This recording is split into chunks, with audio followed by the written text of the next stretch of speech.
بعض لوگوں کا ماننا ہے کہ اگر حج کا دن یعنی یوم عرفہ 9 ذوالحجہ جمعہ کے دن آ جائے تو وہ حج اکبر ہوتا ہے. کیا یہ کنسیپٹ درست ہے؟ بالکل غلط ہے، کسی کے نزدیک بھی درست نہیں، یہ عوام کی باتیں ہیں. حج اکبر کا مطلب یہ ہے نہیں ہے. پہلے تو میں پھکی والا جواب دیتا ہوں، جو اس کو حج اکبر کہہ رہے ہیں نا، ان کو الزامی اور اینٹی وینم جواب ہے. ان سے پوچھیں کہ کیا آپ نے میدان عرفات میں جمعہ پڑھنا ہوتا ہے؟ نبی علیہ السلام کا تو جمعے والے دن ہی میدان عرفات میں یوم عرفہ آیا تھا، تو آپ علیہ السلام نے مسجد خیف میں ظہر و عصر کی نماز جمع کی تھی. صحیح. حاجی میں جمعہ ہوتا ہی نہیں ہے تو حج اکبر کہاں سے ہو گیا؟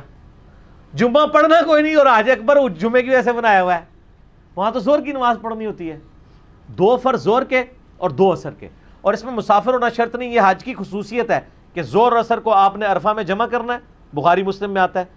اور بخاری مسلم میں یہ آتا ہے کہ مغرب اور عشاء کو آپ نے مزدلفہ میں جمع کرنا ہے. اور رات چھا جاتی ہے، یعنی اندھیرا نمایاں ہو جاتا ہے مغرب کے وقت، وہاں سے آپ نے کوچ کرنا ہوتا ہے عرفات سے مزدلفہ کی طرف، اور وہاں تو آپ پہنچتے ہیں رات کو 10 11 بعض 1 بجے تک لوگ رات کو پہنچتے ہیں، اور مغرب عشاء کو وہاں جمع کرنا ہوتا ہے. یہ سنت ہے. اور وہاں بھی 3 فرض مغرب کے 4 عشاء کے. تو یہ حج کی خصوصیت ہے. تو حج میں جمعہ ہوتا ہی نہیں ہے. نبی علیہ السلام کا بخاری مسلم میں آتا ہے کہ یوم عرفہ کا دن جو عرفات میں پڑاؤ ہے، جو رکن اعظم ہے حج کا، وہ جمعے کے دن آیا تھا، اور نبی علیہ السلام نے ظہر اور عصر کی نماز پڑھوائی تھی، 2 فرض ظہر کے اور 2 عصر کے. آج بھی یہی ہوتا ہے. لہٰذا یہ حج اکبر کا اس کے ساتھ کوئی تعلق نہیں، یہ پبلک کی منہ شگافی ہے. اچھا، حج اکبر جو ہے وہ کہتے ہیں حج کو. بڑا حج کس کو کہتے ہیں؟ حج کو.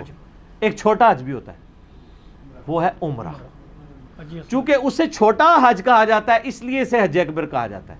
اور یہ صحیح بخاری میں حضرت ابو ہریرہ رضی اللہ تعالیٰ عنہ کا قول موجود ہے کہ حج کو حج اکبر اس لیے کہا جاتا ہے کہ عمرے کو نبی علیہ السلام کے مبارک زمانے سے پہلے ہی لوگ حج اصغر کہا کرتے تھے. چھوٹا حج، چھوٹا حج، کیونکہ اس میں بھی طواف تو آپ کرتے ہی ہیں، صحیح بھی کرتے ہیں، ٹھیک ہے نا، اور آپ قربانی بھی عمرے میں کر سکتے ہیں، لیکن اوبلیگیٹری نہیں ہے. اگر ساتھ لے کے آ رہے ہوں تو کر سکتے ہیں. تو نبی علیہ السلام کے مبارک زمانے سے پہلے سے ہی اسے چھوٹا حج کہا جاتا تھا، حج اصغر. تو پھر اس حج کو حج اکبر کہا جانے لگا. حتیٰ کہ صحیح مسلم میں حدیث ہے، جس نے رمضان میں عمرہ کیا گویا اس نے حج کیا ہے نا. جی صحیح. اور ایک طریق ہے مسلم کا، اس میں راوی کہتے ہیں مجھے بھول گیا ہے، مجھے غالباً یہ لگتا ہے کہ نبی علیہ السلام نے یہ فرمایا تھا کہ جس نے رمضان میں عمرہ کیا گویا اس نے میرے ساتھ حج کیا. ٹھیک ہے. تو وہ مسلم میں وہ راوی تو ڈاؤٹ فل ہے، لیکن ابو داؤد میں ایک حدیث ہے جس میں وہ راوی کہتا ہے کہ مجھے یاد ہے کہ حضور نے یہ بھی کہا تھا. لہذا جو مسلم میں وہ راوی کو شک ہے اس کو سپورٹ مل گئی ابو داؤد کی حدیث سے. تو حج اصغر عمرہ اور حج اکبر بڑا حج. اچھا، اس سے بڑی بات بخاری مسلم میں حدیث ہے کہ نبی علیہ السلام نے جو 10 ذوالحجہ کا خطبہ دیا تھا نا، تو یوم النحر کا، یعنی حج سے اگلے دن 9 عرفہ سے 10، جس میں آپ نے فرمایا کہ آج کون سا دن ہے، یہ کون سا مہینہ ہے، ٹھیک ہے، یہ کون سا شہر ہے، تمہاری جان مال عزت آبرو ایک دوسرے پہ اسی طریقے سے حرام ہے جس طرح آج کا یہ دن شہر مکہ اور یہ مہینہ ذوالحجہ کا. تو اس میں آپ نے فرمایا کہ یہ حج اکبر کا دن ہے، حالانکہ دن تھا ہفتے کا.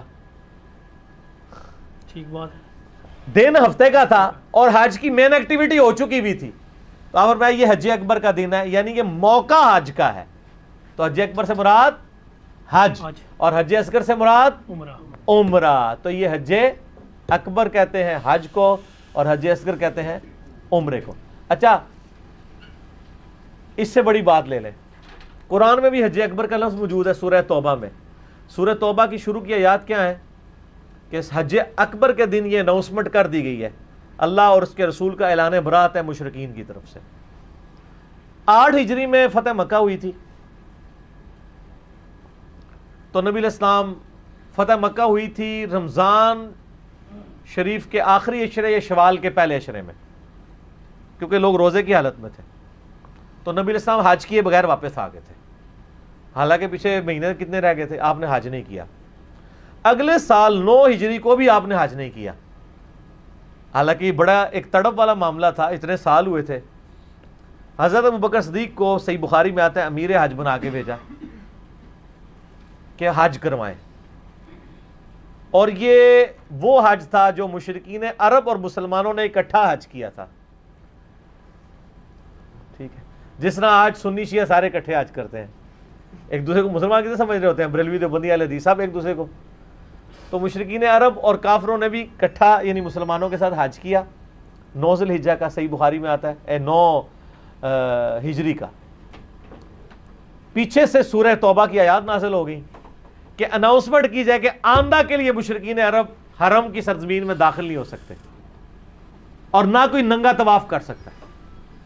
اچھا، اب نبی صلی اللہ علیہ وسلم نے کیا کیا کہ آپ صلی اللہ علیہ وسلم نے حضرت علی کو، حضرت ابو ہریرہ کو اور ایک اور صحابی تھے ساتھ بھیجا، اور حضرت علی کو کہا کہ تم نے میدان عرفات میں میرے بیہاف پہ جا کے اناؤنسمنٹ کرنی ہے کہ یہ آخری حج ہے مشرکین کا، اب کوئی مشرک قیامت تک حرم کی سرزمین میں داخل نہیں ہوگا، تمہارا حج بھی ختم، یا اسلام قبول کرو یا نکلو ادھر سے، تمہارا کعبے پہ کوئی حق نہیں ہے۔ اور دوسرا، کوئی ننگا طواف نہیں کرے گا۔ اس وقت لوگ ثواب کے لیے ننگا طواف بھی کرتے تھے نا زمانے جاہلیت میں، وہ کہتے تھے جب بندہ پیدا ہوا اس وقت بھی ننگا تھا، تو سب سے اعلیٰ طواف یہ ہے کہ جس حالت میں اللہ نے پیدا کیا ہے نا اس حالت میں آپ کریں، جس طرح ہمارے بھی یہاں لوگ بڑے بڑی تعویلات بنا رہے ہوتے ہیں، یہ اس طرح کی وہ لاجکس گھڑتے تھے، تو ننگا طواف منع کر دیا۔ اور سیدنا علی کو کہا کہ تم نے اناؤنسمنٹ کرنی ہے، کیونکہ عرب کے اندر جو قریبی رشتہ دار ہے نا اس کی اناؤنسمنٹ کو اس شخص کی اناؤنسمنٹ سمجھا جاتا تھا۔ امیر حج تو حضرت ابوبکر تھے، تو آپ دیکھیں کہ سمع و طاعت کا ڈسپلن کیسا ہے۔ حضرت علی جب وہاں پہنچے تو حضرت ابوبکر نے پوچھا کہ امیر بنا کے بھیجے گئے ہو یا مامور ہو، یعنی اگر حضرت علی تو حج کے لیے نہیں آئے تھے نا حضور کے ساتھ، تو اگر آپ کو میرے پیچھے سے امیر بنا کے بھیجا ہے نبی الاسلام نے تو ٹھیک ہے، میں امارت آپ کے حوالے کرتا ہوں، اور اگر آپ مامور ہیں تو پھر امیر حج میں ہی ہوں، مجھے پتہ چل جائے۔